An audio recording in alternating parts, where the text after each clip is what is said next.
So మనం ఈ సిరీస్లో మాట్లాడుకున్నాము. ఒక అమ్మాయి పెళ్ళైన తర్వాత వాళ్ళ అత్తగారింటికి వచ్చిన తర్వాత అత్త పాత్ర ఎలా ఉండాలి, భర్త పాత్ర ఎలా ఉండాలి, అలాగే వాళ్ళ కోడల పాత్ర కూడా ఎలా ఉండాలి అని రియల్ టైంకి రియల్ టైంకి వచ్చినప్పుడు అసలు నిజంగా గొడవలు ఎక్కడ స్టార్ట్ అవుతాయి, ఎవరు స్టార్ట్ చేస్తారు, అండ్ ఎక్కడ పులి స్టాప్ పెడితే మంచి జరుగుతుంది వాళ్ళకి? సో ఎలా మొదలవుతాయి అంటేనమ్మా, కొత్త తను ఒకలాగా పెరుగుతుంది, ఒక వాతావరణంలో పెరుగుతుంది. ఇక్కడ వాతావరణం దానికి పూర్తి విభిన్నంగా ఉంటుంది. సో కొంచెం అడ్జస్ట్ అవ్వడానికి టైం పడుతుంది అమ్మాయికి.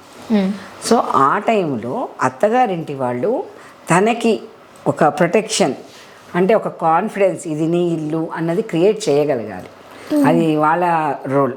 బేసిక్గా ఏంటంటే కొంచెం అమ్మాయి భయపడుతూ ఉంటుంది, ఎవరితో మాట్లాడితే ఏమవుతుందో, మాట్లాడకపోతే ఏమవుతుందో అని అంతర్ఘర్షణ జరుగుతుంది. సో అవన్నీ కూడా పెద్దవాళ్ళు గమనించాలి. అత్తగారు కానీ మామగారు కానీ తన భర్త కానీ, నువ్వు ఫ్రీగా ఉండు, నీకు మన ఫ్యామిలీ ఇది, you are the family member అని చెప్పేసి తనని కొంచెం పుష్ చెయ్యాలి, కొంచెము తనని ట్యూన్ చేయాలన్నమాట. డైరెక్ట్గా ఇప్పుడు ఒక్కొక్కళ్ళ మనస్తత్వం ఒక్కొక్కలాగా ఉంటుంది. కొందరు ఫస్ట్ డే నుంచే మింగిల్ అయిపోతారు, కొంతమందికి కొంచెం టైం పడుతుంది. సో ఆ వచ్చిన అమ్మాయి వ్యక్తిత్వం ఎలాంటిది, తను కొంచెము మొహమాట పడే మనస్తత్వమా, మొహమాట పడే మనస్తత్వానికి ఇబ్బందులు, అదే దూసుకుపోయే మనస్తత్వం అనుకో, అక్కడ ఎవరు ఏం చేయాల్సిన అవసరం లేదు. కాబట్టి వాళ్ళ యొక్క యాటిట్యూడ్ని బట్టి మనము ఎలా బిహేవ్ చేయాలి అన్నది చూసుకోవాలి. అమ్మాయి కొంచెం భయంగా ఉంది అని అనుకున్నప్పుడు అత్తగారు ఫ్రీగా కమ్యూనికేట్ చేయగలగాలి. ఫస్ట్ నేను చెప్తున్నాను కదా, అత్తగారి కోడల మధ్య ర్యాపో చాలా బాగుండాలి. ర్యాపో ఏ రిలేషన్ ర్యాపో బాగుండాలన్నా కమ్యూనికేషన్ బాగుండాలి. సో అది చాలా ఇంపార్టెంట్. అలానే కొత్తగా పెళ్ళైన అమ్మాయికి ఎలా అనిపిస్తుంది, ఎప్పుడు అబ్బాయితోనే ఉండాలి అని అనిపిస్తుంది. అది చాలా సహజం. దానికి మనము వెనకాల కామెంట్స్ చేయకూడదు. ఎప్పుడు తనతోనే ఉంటుంది. మరి పెళ్లి చేసుకుని వచ్చింది తన కోసమే కదా, తన వాళ్ళందరినీ వదులుకుని వచ్చింది కదా. సో కొంచెం స్పేస్ ఇవ్వాలి అమ్మాయికి. అందరితో ఇమీడియట్గా కలిసిపోలేరు ఎవరు కూడా, కొంచెం ఎవరి టైం వాళ్ళకి ఇవ్వాలి. సో ఈ టైం లోపలే మనము కామెంట్స్ చేసి క్రిటిసిజం చేస్తే ఆ అమ్మాయి ఇంకొంచెం వెనక్కి వెళ్ళిపోతుంది. కాబట్టి మనలో మనం కలుపుకోవాలి ముందు అమ్మాయిని. తనని అడగాలమ్మా, మీ ఇంట్లో నువ్వు ఎన్ని గంటలకు లేచేదానివి, నీకు ఏ ఐటమ్స్ అంటే ఇష్టము, అసలు మీ యొక్క ఇంట్లో ఎలా ఉంటుంది, మీ యొక్క డే ఎలా స్టార్ట్ అవుతుంది ఏంటి అని తెలుసుకోవాలి మనం. ఎందుకంటే అమ్మాయి చెప్పదు కదా, మా ఇంట్లో ఇలాగా అలా చెప్పదు కదా. సో అదే అత్తగారు తెలుసుకోవాలి. ఓకే, అమ్మాయికి ఇలాంటి అలవాట్లు ఉన్నాయి, సో తన ఇంట్లో ఎలాంటి అలవాట్లు ఆవిడికి తెలుసు. సో ఈ అమ్మాయిని తనకి అనుగుణంగా ఎలా ట్యూన్ చెయ్యాలి అన్నది అత్తగారి చేతిలో ఉంటుంది. ఇప్పుడు ఒక 20 ఏళ్ళగా పెరిగిన అలవాట్లు క్షణంలో పొమ్మంటే పోతాయా? పోవు కదా. సో టైం ఇవ్వాలి, దేనికైనా కూడా టైం ఇవ్వాలి, అబ్బాయికైనా సరే అమ్మాయికైనా సరే. కానీ అక్కడ మెయిన్గా గొడవలు ఏ విషయంలో వస్తాయి? ఏ విషయంలో అవుతాయి అంటే అది సిచ్యువేషన్ని బట్టి వస్తుంది. అంటే ఇలా మనం ఏం చెప్పలేము ఇది అనేసి. ముఖ్యంగా ఏంటంటే మిస్అండర్స్టాండింగ్స్ ఎక్కువ వస్తాయి అన్నమాట. ఇప్పుడు ఫస్ట్ అత్తగారు ఏదైనా ఒక చిన్న మాట కొంచెం గట్టిగా మాట్లాడినా కూడా అమ్మాయి వెంటనే ఏంటి నన్నేంటి అనేది అని ఒక ఫీల్ అవుతుంది. అయ్యో మా అమ్మ కూడా ఇంట్లో నన్ను అంటుంది కదా అని అనుకుంటే గొడవ రాదు. అర్థమవుతుందా నీకు డిఫరెన్స్? నాకు డిఫరెన్స్ అర్థమవుతుంది మ్యామ్. బట్ బేసికల్గా అందరు ఇది అంటారు.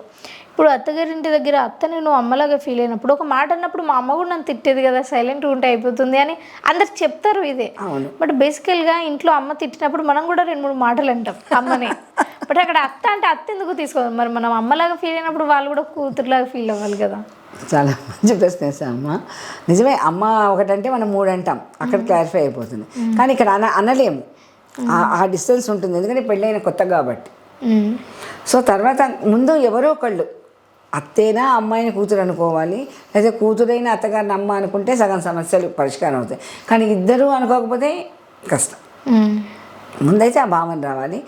అయితే తల్లి ముందు ఇక్కడ చెప్పాలి. ఫస్ట్ అమ్మాయికి అత్తగారి ఇంటికి వెళ్ళేటప్పుడు చెప్తారు కదా, శుద్ధులు అని చెప్తారు పెద్దవాళ్ళు. ఏంటంటే అమ్మ నాతో ఉన్నట్టుగా అక్కడ అత్తగారితో ఉండకూడదు, గట్టిగా మాట్లాడకూడదు, ఎవరైనా ఏదైనా అంటే ఎదురు సమాధానం చెప్పకూడదు అని తల్లి చెప్పి పంపిస్తుంది.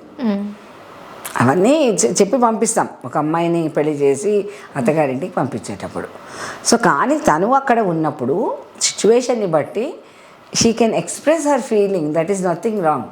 ఎదురు సమాధానం వేరు, తన భావాన్ని వ్యక్తీకరించడం వేరు కదా. అవునా కదా, నీకు ఈ డిఫరెన్స్ అర్థమైంది.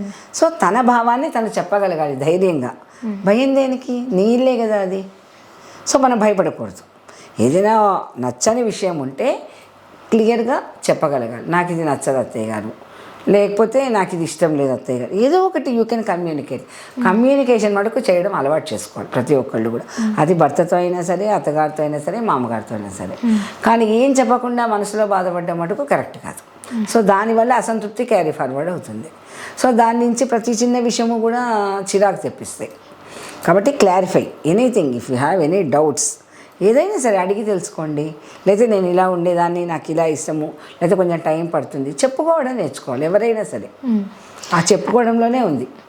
అయితే ముఖ్యంగా మేడం, అత్త మామల మధ్య గొడవలు ఎక్కడ స్టార్ట్ అవుతాయంటే,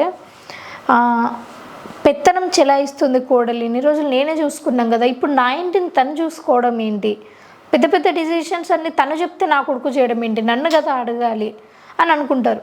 ముఖ్యంగా పెత్తనం కోడలికి ఉంటుంది, కొన్ని విషయాలలో అత్తకి ఉంటుంది. కానీ అత్త అయినా సరే, కోడలైనా సరే అన్నీ నాకే కావాలి, అన్ని విషయాలలో నేనే చేయాలి అని అనుకుంటారు. అసలు ఈ పెత్తనం ఎవరి చేతిలో ఉంటే మంచిది? ఒకప్పుడైతే కంపల్సరీ అత్తగారే చెప్పారు. ఇప్పుడు అత్తగారు మామగారితో ఎవరు కలిసి ఉంటున్నారమ్మా? ఒక మాట, అన్ని సింగిల్ ఫ్యామిలీసే కదా, వైఫ్ అండ్ హస్బెండే ఉంటున్నారు. కానీ ఇన్ కేస్ అత్తగారితో అది ఉంటే కనుక వెంటనే ఛార్జ్ రాదు నీకు. అది ఒక పొజిషన్. ఇప్పుడు నువ్వు ఒక కంపెనీలో ఒక చిన్న దాంట్లో సీఈఓ అవ్వాలనుకుంటే అవ్వగలవా? ఎన్నేళ్ళు పడుతుంది? అవునా కాదా?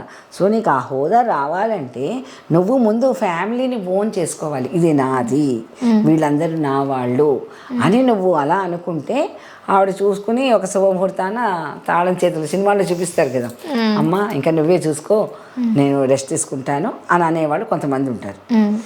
లేదు పెత్తనం నాకే కావాలి అనుకునే వాళ్ళు ఉండి ఈ అమ్మాయిని ట్రైన్ చేస్తారు, అలాంటి వాళ్ళు ఉంటారు. సో అది depends upon the attitude. Again అత్తగారి మనస్తత్వము కోడలి మనస్తత్వం మ్యాచ్ అయితే గొడవ రాదు. కానీ వాళ్ళిద్దరూ నాదే పవర్ కావాలి అని ఇద్దరు అనుకుంటే మటుకు గొడవలు వస్తాయి. చాలా మంచి ఇన్ఫర్మేషన్ ఇచ్చారు మ్యామ్. Thank you.